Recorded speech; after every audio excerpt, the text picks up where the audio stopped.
कौन है सोनम वांगचुक? लद्दाख के इंजीनियर, शिक्षाविद और सामाजिक कार्यकर्ता सोनम वांगचुक लंबे समय से शिक्षा और पर्यावरण से जुड़े मुद्दों पर सक्रिय है।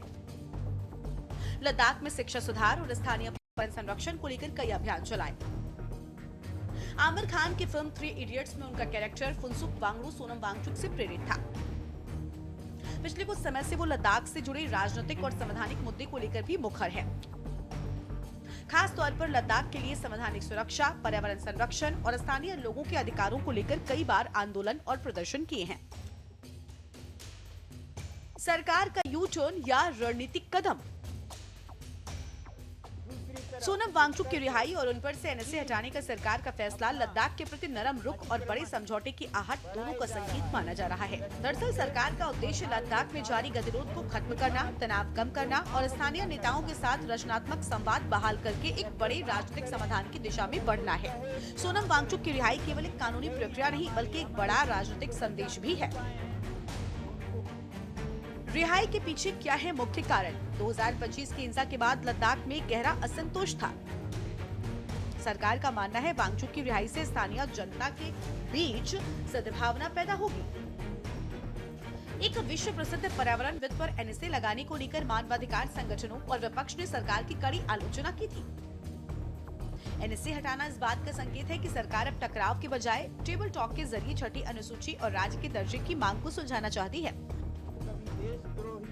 बता दें कि केंद्र सरकार लद्दाख में विभिन्न हितधारकों और समाज के नेताओं के साथ सक्रिय रूप से संवाद कर रही है ताकि क्षेत्र के लोगों की चिंताओं का समाधान किया जा सके। हालांकि बंद और विरोध प्रदर्शनों का मौजूदा माहौल समाज के लिए बुरा साबित हुआ है। प्रदर्शन के चलते छात्रों, नौकरी चाहने वालों, व्यवसायियों, पर्यटन संचालकों और पर्यटकों सहित समुदाय के विभिन्न वर्गों को और लद्दाख की अर्थव्यवस्था को काफी नुकसान हुआ है। सोनम वांगचुक रिलीज, सवाल ये कि वो जेल ही क्यों भेजे गए? उन्हें जेल नहीं भेजना चाहिए था। उनके आंदोलन को भारतीय जनता पार्टी को भी समर्थन करना चाहिए था, क्योंकि भारतीय जनता पार्टी ने ही आश्वासन दिया था कि उन्हें स्टेटहुड का पूरा दर्जा मिलेगा, स्टेटहुड के पूरी पावर्स मिलेंगी। लेकिन भारतीय जनता पार्टी ने उनके साथ धोखा किया और धोखा करके न केवल धोखा जनता को दिया बल्कि उनके साथ भी जो व्यवहार किया जिसमें जेल में जाना पड़ा, ये भारतीय जनता पार्टी की जिम्मेदारी बनती थी। क्या हो सकते हैं सोनम वांगचुक के अगले कदम? जेल से बाहर आने के बाद वांगचुक का संघर्ष खत्म नहीं हुआ। वांगचुक सबसे पहले लेह लौटकर उन लोगों से संवाद कर सकते हैं जिन्होंने उनके समर्थन में आवाज उठाई। फिर से अनशन या पदयात्रा जैसे शांतिपूर्ण तरीकों को अपना सकते हैं, क्योंकि उन्होंने हमेशा अहिंसा पर जोर दिया है।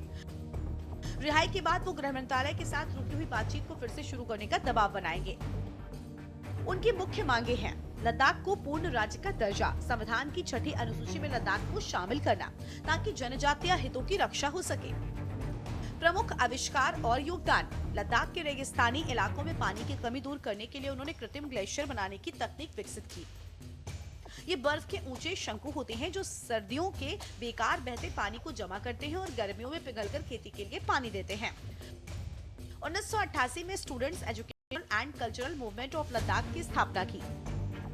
ये स्कूल उन छात्रों के लिए है जिन्हें पारंपरिक शिक्षा प्रणाली फेल घोषित कर देती है। लद्दाख की भीषण ठंड से निपटने के लिए बिना बिजली या ईंधन के गर्म रहने वाले मिट्टी के घर डिजाइन किए।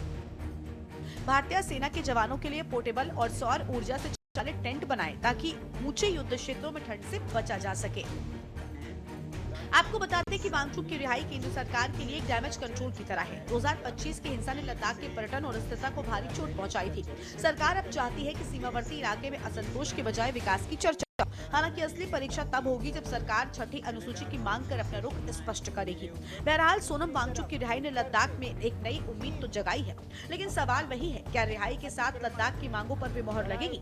स्पेशल डेस्क के न्यूज इंडिया।